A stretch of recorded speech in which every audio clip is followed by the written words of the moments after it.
The CIA is working together with other governmental agencies to attempt to take Trump out.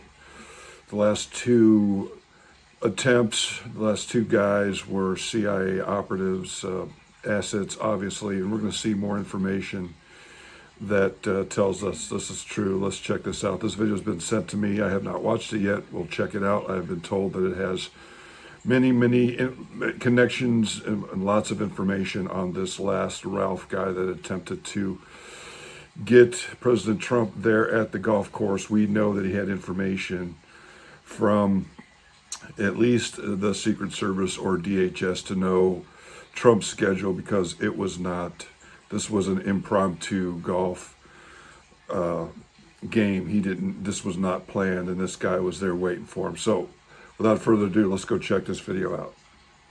All roads to the Trump assassinations lead to one thing alone. So we see some similarities between the shooters. Both were donors to Act Blue, a PAC for the Democrat Party. Both managed to get within 500 yards of Trump. Both attempts were followed by the mainstream media kind of oddly downplaying the severity of the situations. And most importantly, Crooks was in a 2023 BlackRock commercial, and Ralph was in a 2022 commercial for the Ukrainian militia that had been trained by the American CIA for the past decade and is funded by BlackRock. Here's the explanation.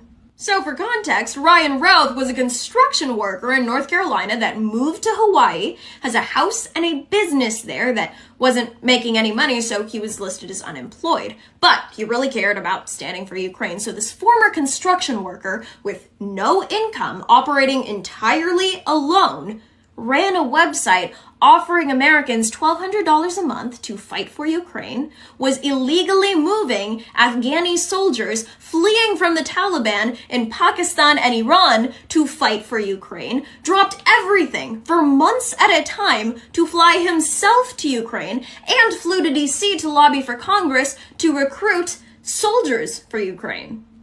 He also has about 100 criminal filings, including a 2002 arrest for possessing a weapon of mass destruction, as most construction workers do, and he obviously still has weapons, and not only is he still allowed to vote, but to vote in North Carolina as recently as this year, even though he's a resident of Hawaii.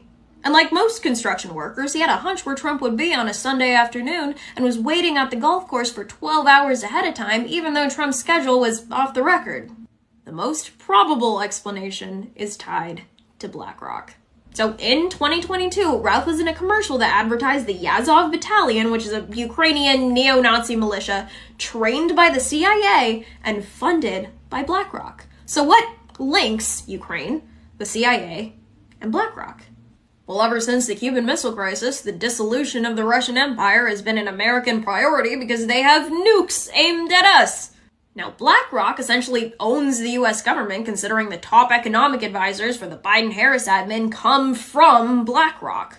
BlackRock wants the oil and rare metals in eastern Ukraine because it owns companies that sell oil and rare metals. So last year, BlackRock paid Ukraine $500 billion in exchange for all of Ukraine's main assets and put Ukraine in permanent debt to BlackRock. And since BlackRock owns our government, our CIA is BlackRock's personal military.